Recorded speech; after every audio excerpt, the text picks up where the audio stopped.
الحمد لله نحمده ونستعينه ونستغفره ونؤمن به ونتوكل عليه ونعوذ بالله من شرور أنفسنا ومن سيئات أعمالنا من يهده الله فلا مضل له ومن يضلله فلا هادي له ونشهد أن لا إله إلا الله وحده لا شريك له ونشهد أن سيدنا ومولانا محمدا عبده ورسوله أما بعد فأعوذ بالله من الشيطان الرجيم بسم الله الرحمن الرحيم فاذكروني أذكركم واشكروا لي ولا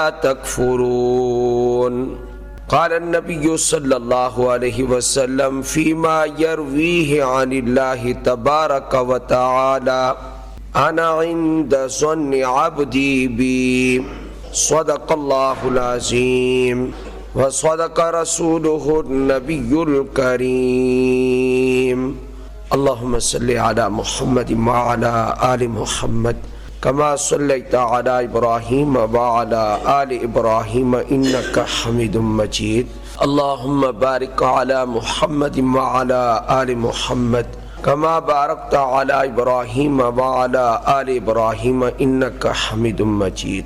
ایمان اور تقوی یہ دو چیزیں اگر نصیب ہو جائیں، تقوی کیا چیز ہے؟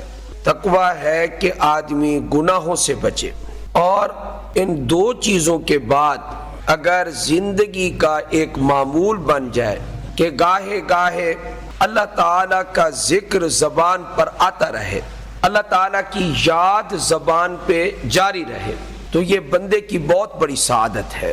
ویسے اللہ تعالیٰ ہے کتنا کریم اور رحیم کہ ہماری زبان کی کیا حیثیت ہے۔ اگر دیکھا جائے تو گوشت کی بنی ہوئی یہ زبان، یہ ٹکڑا جس میں کھال بھی ہے خون بھی ہے، دوسرے لحاظ سے دیکھا جائے تو اس زبان میں اتنے گناہوں کے انبار ہیں جس کی کوئی حد نہیں ہے، یعنی زبان کے گناہ بے شمار ہیں۔ اس زبان سے غیبت ہوئی، اس زبان سے طعن و تشنیع ہوا، اس زبان سے تہمتیں صادر ہوئی، اس زبان سے نامعلوم کہ کیا سے کیا ہو گیا۔ لیکن ایک بات یاد رکھیں کہ اللہ تعالیٰ بڑا کریم ہے، اگر وہ یہ چاہتا کہ گندی زبان سے کوئی مجھے یاد نہ کرے کیونکہ میرا نام بہت اونچا ہے، تو یہ اللہ کو حق حاصل تھا، یہ اللہ تعالیٰ ایسا کر سکتے تھے کہ میری یاد کے لائق ہی نہیں ہے تمہاری زبان، لیکن اللہ بڑا کریم ہے، زبان تمہاری سالہ سال سے بھی گندی ہو چکی ہے، تو اللہ فرماتے ہیں جس طرح ہر چیز کے دھونے کے لیے کوئی نہ کوئی شے ہوتی ہے، اس کے ذریعے دھو لیا جاتا ہے، کپڑا ہے صابن کے ذریعے دھو لیتے ہیں، صرف کے ذریعے دھو لیتے ہیں کپڑا، اس سے میل ختم ہو جاتا ہے، میل کچیل ختم ہو جاتا ہے۔ تو ایسے ہی اللہ تعالیٰ نے زبان کو پاک کرنے کے لیے بھی ایک چیز بنائی ہے کہ تم اپنی زبان سے وہ کہہ دو تو تمہاری زبان کو ہم پاک کر دیں گے، اور تمہاری صرف زبان نہیں بلکہ پورے جسم کے گناہوں کو ہم معاف کر دیں گے۔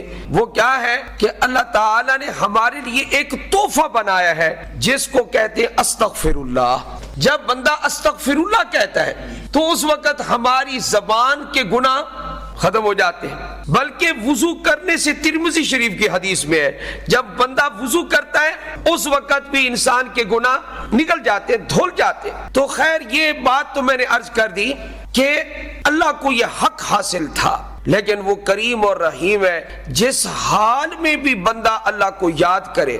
عجیب بات ہے، قرآن کریم پڑھنے کے لیے اللہ نے قید لگا دی ہے کہ اس کو بغیر وضو کے کوئی ہاتھ نہ لگائے، لا یمسہ الا المطہرون۔ لیکن اگر آپ کا وضو نہیں آپ پر بلکہ غسل بھی واجب ہے تو اس وقت بھی اللہ کا اور کوئی ذکر آپ کرنا چاہتے ہیں تو آپ کر سکتے ہیں۔ اللہ کا ذکر اللہ نے پابندی نہیں لگائی، بلکہ فرمایا بندہ جس حال میں ہو ذکر میرا کرے۔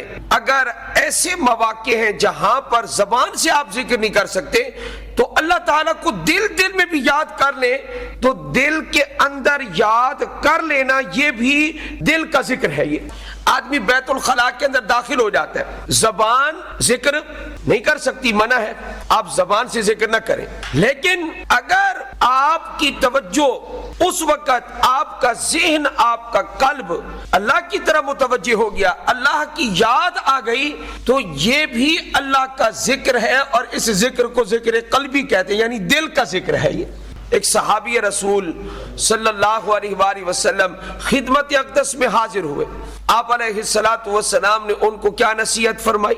لا یزال لسانک رطبا من ذکر اللہ، تیری زبان ہمیشہ اللہ کی یاد سے تر رہنی چاہیے، زبان کو خشک نہیں ہونا چاہیے۔ یہ جو زبان ہے اللہ نے اس کو نرم بنایا، تو اس نرم زبان کو نرم ہی رکھنا چاہیے، اس نرم زبان کو سخت نہیں کرنا چاہیے۔ سخت کیسے ہوگی؟ جب آپ کسی کے ساتھ لڑیں جھگڑیں گالم گلوچ نکالیں زبان سخت ہو جائے گی۔ جب ہم سخت گفتگو کرتے ہیں اور اخلاق سے ہٹی ہوئی گفتگو کرتے ہیں اس وقت یہ زبان بہت سخت ہو جاتی ہے، حالانکہ اللہ پاک چاہتے ہیں کہ زبان نرم رہے۔ یہ نرم جو رہے گی یہ رہے گی اللہ تعالیٰ کی یاد سے۔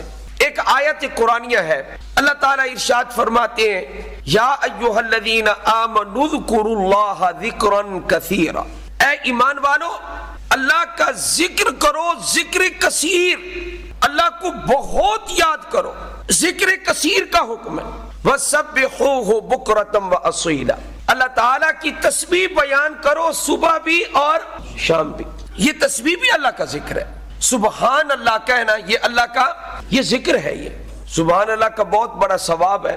امام قرطبی رحمۃ اللہ علیہ نے عجیب واقعہ لکھا ہے، ارشاد فرماتے ہیں ایک مرتبہ حضرت سلیمان علیہ السلام اپنے شاہی تخت کے اوپر جا رہے تھے، تو اڑتا ہوا جا رہا تھا، ایک آدمی اپنے کھیت میں کام کر رہا تھا، اس نے جو تخت کو دیکھا تو بے ساختہ اس کی زبان سے نکلا، کیسی شان کے ساتھ جا رہے ہیں، اللہ نے ان کو چیز عطا فرمائی ہے، حکومت بڑی اعلیٰ عطا فرمائی ہے۔ دنیا میں جیسی بادشاہت اللہ نے حضرت سلیمان علیہ السلام کو عطا فرمائی، ایسی بادشاہت اللہ نے کسی بھی دنیاوی بادشاہ کو عطا نہیں فرمائی۔ میں آپ کو اس کی ایک دو وجہ بتاتا ہوں۔ دنیا کے بادشاہ پولیس فوج ان کے قابو میں آرڈر میں ہے، آرڈر کے مطابق چلتی ہے، لیکن حضرت سلیمان علیہ السلام کے تحت جس طرح فوج تھی پولیس تھی، اسی طرح حضرت سلیمان علیہ السلام کے کنٹرول میں جنات بھی تھے۔ آج کے حکمران خود جن بن جائے تو اور بات، ورنہ جنات ان کے تابع ہاں نہیں ہے۔ جنات صرف اللہ تعالیٰ نے حضرت سلیمان علیہ السلام کے تابع کیے تھے۔ دوسرا یہ کہ اللہ تعالیٰ نے حضرت سلیمان علیہ السلام کے تابع کر دی تھی ہوا۔ اب ہوا تو کسی کے کنٹرول میں نہیں ہے، حکم دیتے ہوا کو اڑا کے لے چل، دوپہر تک 1 مہینے کا سفر طے کر لیتے، غدوہا شہر ورواحها شہر، پھر دوپہر کے بعد سفر کرتے، شام تک وہ اڑا کے لے جاتی ہوا تخت کو، تو 1 مہینے کا سفر پھر کر لیتے، تو ایک دن میں کتنے سفر؟ 2 مہینے کے 2 مہینے کا سفر فرما لیتے تھے حضرت سلیمان علیہ السلام۔ تو وہ آدمی اپنے کھیت میں کام کر رہا تھا، اس نے جو تخت دیکھا تو تخت دیکھ کر بے ساختہ اس کی زبان سے نکلا سبحان اللہ۔ بس جب سبحان اللہ کہا تو ہوا نے اس کی یہی بات حضرت سلیمان علیہ السلام کے کان میں ڈال دی۔ حضرت سلیمان علیہ السلام نے حکم دیا تخت کو نیچے اترو، ہوا کو کہا اتارو اس کو، جہاں وہ کھیت میں کام کر رہا تھا وہیں پہ جا کے اتار دیا، اور نیچے اترے اس کو بلایا، وہ ڈرتے ڈرتے آیا حضرت کے پاس، پتہ نہیں کیا ہے۔ حضرت نے کہا تم نے کیا کہا تھا؟ ہمارا تخت دیکھ کر اڑتا ہوا دیکھ کر کیا کہا تھا؟ وہ ڈر گیا۔ وہ حضرت سلیمان علیہ السلام کے پوچھنے پر اس نے کہا جی میں نے کوئی اور بات نہیں کی، بس میں نے کہا سبحان اللہ۔ فرمایا ڈرو نہیں، اس لیے کہ وہ صرف بادشاہ نہیں تھے، وہ اللہ کے پیغمبر بھی تھے، وہ اللہ کے نبی بھی تھے، وہ اس لیے ان میں شفقت تھی، ان میں رحمت کا مادہ تھا۔ دنیا کے بادشاہوں پر، آج کل کے بادشاہوں پر ان کو قیاس نہ کیا جائے. وہ بھرے ہوئے تھے شفقت سے، محبت سے بھرے ہوئے تھے. وہ حضرت سلیمان علیہ السلام نے کیا فرمایا؟ تم نے کیا کہا تھا؟ اس نے کہا جی میں نے اور کچھ نہیں کہا، میں نے آپ کے تخت کو اڑتا ہوا دیکھ کر میری زبان سے بے ساختہ نکلا سبحان اللہ. حضرت سلیمان علیہ السلام نے فرمایا یہ تیرا سبحان اللہ کہنا میرے تخت سے اور پوری دنیا سے زیادہ بہتر ہے. اللہ اکبر. اس لیے اللہ کا ذکر گاہے گاہے زبان پہ آنا چاہیے، اللہ کی یاد آنی چاہیے. دوسرا پارہ سورہ بقرہ ہے. اللہ تعالیٰ نے کیا ارشاد فرمایا؟ میرے نزدیک قرآن پاک میں سب سے زیادہ فضیلت والی آیت ذکر کے بارے میں یہ ہے جو میں آج آپ کو سنا رہا ہوں، پہلے بھی میں نے سنائی. اللہ یہ ارشاد فرما رہے ہیں فَاذْكُرُونِي أَذْكُرْكُمْ، اے میرے بندو خدا اندازہ لگائیں ہم کہاں ہیں، اللہ کا مقام کیا ہے. یہ تھوڑا سا یہ سوچ کر پھر اس کو ذرا سمجھے. دماغ اسی کا ٹھیک ہوگا جو یہ سمجھے گا کہ ہم کہاں ہیں. اللہ کیا فرماتے ہیں؟ فَاذْكُرُونِي، اے میرے بندو تم مجھے یاد کرو، اذکرکم، میں تمہیں یاد کروں گا. اور آگے اللہ نے فرمایا وَاشْكُرُوا لِي، میرا شکر ادا کیا کرو، وَلَا تَكْفُرُونَ، میری ناشکری نہ کیا کرو. آیت آپ دیکھیں تو ایک سطر کی بھی نہیں ہے، لیکن اس میں کیا کچھ اللہ نے رکھا ہے. آپ یہ بتائیں کہ میرا اور آپ کا یاد کرنا کیا حیثیت رکھتا ہے؟ جو وہ یاد کرے گا، جو وہ ذکر کرے گا، میں تو یہ سوچتا ہوں کہ کیا حیثیت ہے ہماری. ایک بزرگ یہی تو فرماتے تھے کیا کہ جیسے مجھے یہ پتہ چلتا ہے نا کہ میں اللہ کو یاد کر رہا ہوں تو مجھے یہ بھی پتہ چل جاتا ہے کہ اس وقت اللہ بھی مجھے یاد کر رہا ہے. لوگوں نے پوچھا کہ آپ کا یاد کرنا تو سمجھ آتا ہے، آپ کو کیسے پتہ چل جاتا ہے کہ اللہ بھی آپ کو یاد کر رہا ہے؟ تو اس نے کہا قرآن نہیں پڑھا؟ فَاذْكُرُونِي أَذْكُرْكُمْ، تم مجھے یاد کرو میں تمہیں یاد کروں. حدیث قدسی میں نے خطبے میں پڑھی ہے، اس کا میں ترجمہ ذکر کرتا ہوں.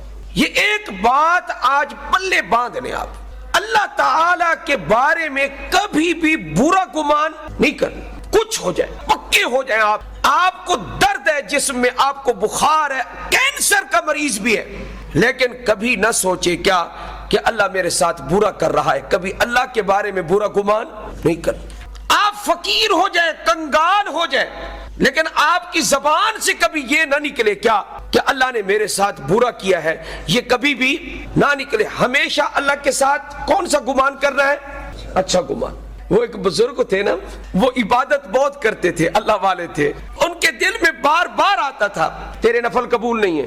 قرآن کریم کی تلاوت کی، دعا مانگی، قرآن کی تلاوت قبول ہے اور نہ تیرا دعا کرنا قبول ہے. ایک ہے نا کہ آپ دعا کریں مطمئن ہو جائیں. اس اللہ کے ولی کے ساتھ یہ ہوتا تھا کہ جو کام بھی کرتے، نفلی روزے بھی رکھتے، تو دل میں کیا آتا تھا؟ قبول نہیں ہے. سالہ سال گزر گئے اور یہی کیفیت رہی. تو ایک دن وہ بزرگ جو ہے وہ بول پڑے اور وہ کہنے لگے اے اللہ تو خود بتا، تو اگر تو قبول نہ کرے تو اور کون معبود ہے کہ جس کی ہم عبادت کریں؟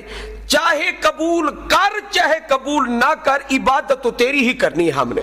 اللہ نے کہا تیری 70 سال کی عبادت قبول ہے تیری. یہی تو میں دیکھنا چاہتا تھا. ہاں چاہے قبول کر چاہے نہ کر، اس نے کہہ دیا. لیکن ہمارا تیرے علاوہ کوئی معبود ہاں نہیں ہے، ہم نے تیری ہی پوجا کرنی ہے، ہم نے تیرے سامنے جھکنا ہے. ہم اللہ کے پاک نبی صلی اللہ علیہ وآلہ وسلم کا ارشاد گرامی ہے، اللہ فرما رہے انا عند ظن عبدی بھی، کہ میں اپنے بندے کے گمان کے مطابق معاملہ کرتا ہوں. جیسے میرا بندہ میرے ساتھ گمان کرتا ہے میں ویسے معاملہ کر. 2 سال کی آزمائش، 3 سال کی آزمائش، لیکن بندہ ڈٹ جائے کیا میرے حالات ٹھیک کرے گا تو میرا رب ہی ٹھیک کرے گا. بندہ ڈٹ جائے بس، انشاءاللہ اللہ تعالیٰ ٹھیک کر دے گا.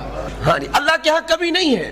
اور فرمایا وَأَنَا مَعَهُ إِذَا ذَكَرَنِي، اور میں بندے کے ساتھ ہوتا ہوں جب وہ مجھے یاد کرتا ہے. اور ایک حدیث پاک میں یہ ہے، یہ جب اپنے دونوں ہونٹوں کو حرکت دیتا ہے نا میرے نام کے ساتھ، میں اس وقت اس کے ساتھ ہوتا ہوں. اللہ کو زبان کی حرکت اور ہونٹوں کی حرکت بھی پسند ہے.